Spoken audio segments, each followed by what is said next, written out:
how old do you, I want everyone to answer this. How old do you want to live till? If you could dictate and control, what age would you want to go to?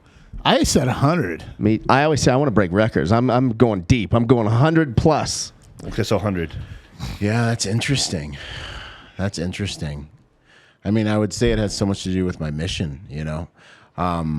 But I also know that life is so awesome that no matter what mountaintop you make it to, there's gonna be another mountain, Right. You know, right there. That was a Glenn Ross moment. Well, I was sent here on a mission from God. That's how it feels. You and I are now no, you just turned 36. We're the same age. So Yeah, that's we wild. know that in the next 50, 60, 70, 80 years, Yeah. there's going to be a massive evolution of what, like, we could be in those like futuristic movies that we see Yeah. where cars are Yeah. floating and shit. Hey, I want to So, be with George Jetson. you know, so man. like, so again, back to you now. Yeah. What age, if you could control what age you'd live till, what would it be?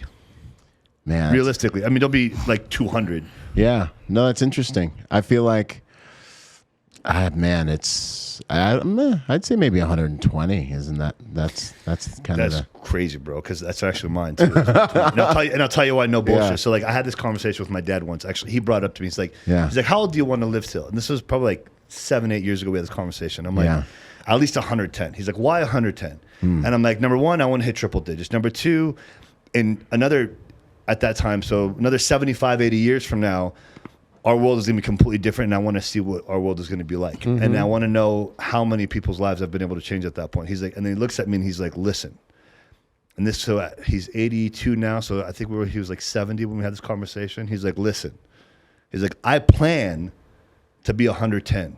So you better fucking hit 120. Yes. I love it. That's awesome. And I'm like, all right. I'm like, if you're going to 110, then I have to beat you. And he was healthier than his father, who went Yeah. to 90-something, 95, 96. Yeah. So I know my dad will beat Outstanding. that because my dad is, like I said, he's healthy as an ox, works out. He'll go mountain climbing for like forever. He'll go bike riding 50 miles at a time. Wow. Yeah, he's just an animal. Now, were you close when you were young? No, he used to beat the shit out of me, dude. Like my dad. So what changed everything? My father, bro, I'm 6 years old, sitting on the toilet taking a shit, and my dad cracks me in the face just because. Lays me out. Oh, we got get hard, be alcoholic? harder. We got- No, he's just extremely violent. Like, you know what's very violent interesting? man. Our fathers all have. My a pops dark- is hardcore like that. My too. dad ran the whole West Coast with drugs and women. He was Yeah. like the original Oh, gangster. that's right. Really? He was a pimp and a hustler and everything. Yeah, I went to prison a couple times. Died when I was like 2. Wow. Your Heroin. dad died when you were 2? Heroin. Yeah. My mom didn't know what he did. He owned all these businesses, but she didn't know he was running heroin out of Texas, and she didn't know he was running women. So he had Sacramento all the way up to Seattle and Eastern Washington. He had these prostitute houses and women on the track and businesses. And yeah, he found my mom in the newspaper. At a Seattle parade, and you know, back in those days, you call the operator and say, "Can you give me the number to this address?" Sure. Oh, yeah, sir, here's the number, right? Yeah, I remember that. Yep. Oh, yeah. Yep. And so he kept calling, and my grandmother kept hanging up on him. He finally got to my mom, and he started dating her. And my mom liked black men, so it worked out great. But she didn't know what he was doing. So he was, you know, and we all have these dark pasts, Interesting. you know. Well, it's that archetype. Like, I wonder. I mean, I heard it said that your father has a lot to do with your identity as a man. Now, my dad didn't per se raise me. I'm from the Bahamas, so I was born in the Bahamas. I grew up in Washington State.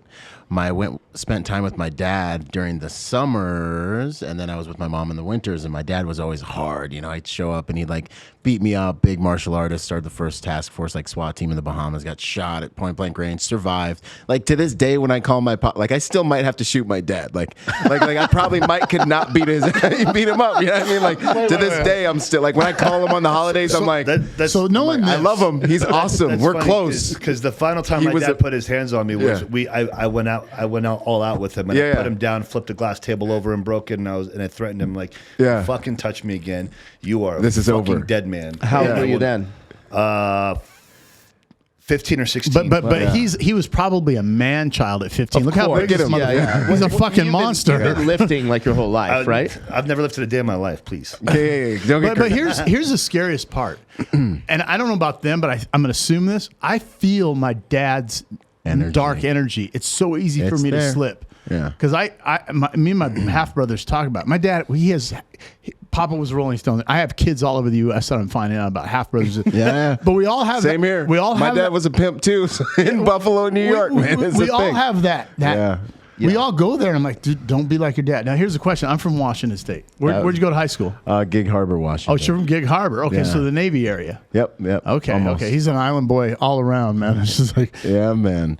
But it's interesting because, same thing with my dad. I'm asking him questions. He's explaining things to me. And I'm like, oh, man, I'm not going to be like my dad. But then you grow up and we're talking and I'm listening to him talk. And my wife's sitting there and she's looking at me like, this is you talking. I'm like, it's him talking. It's me.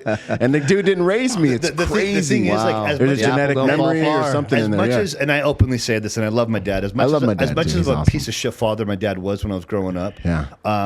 I adopted and took on all the qualities of a man that I Yeah. did. Like, my dad was a bad father, but as a man, solid dude, old Yep. school, like Yep. Italian type and Middle Eastern mafioso personalities, order, Yep.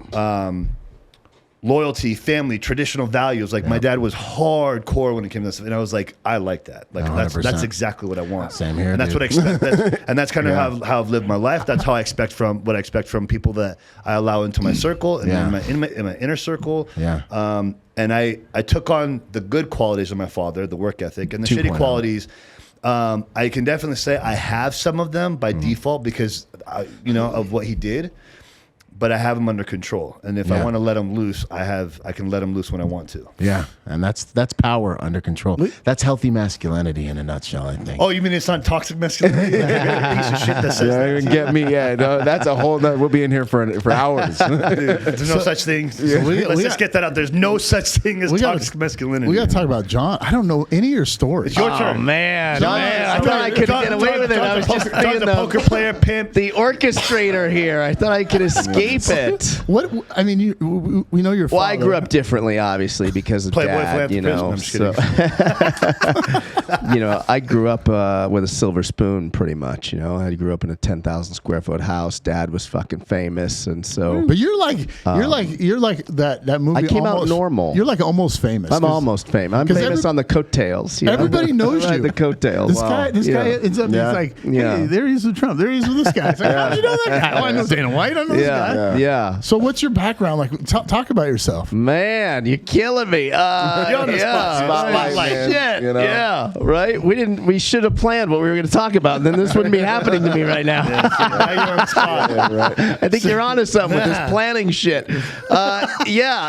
Grew up kind of privileged in Brentwood in L.A. and Stop right there for a second. Yeah. Isn't that where OJ was at? Oh, you know, right? Wait, no. Oh. But I want to credit you for something that Yeah. you just said I was privileged. At least there's something like, you know how hard it is for some people to actually admit that I was privileged. I grew up in a nice life. Yeah. Yeah. Like most people will use that and complain or say some bullshit or Right. pretend like they weren't. Yeah. But you Yeah. actually.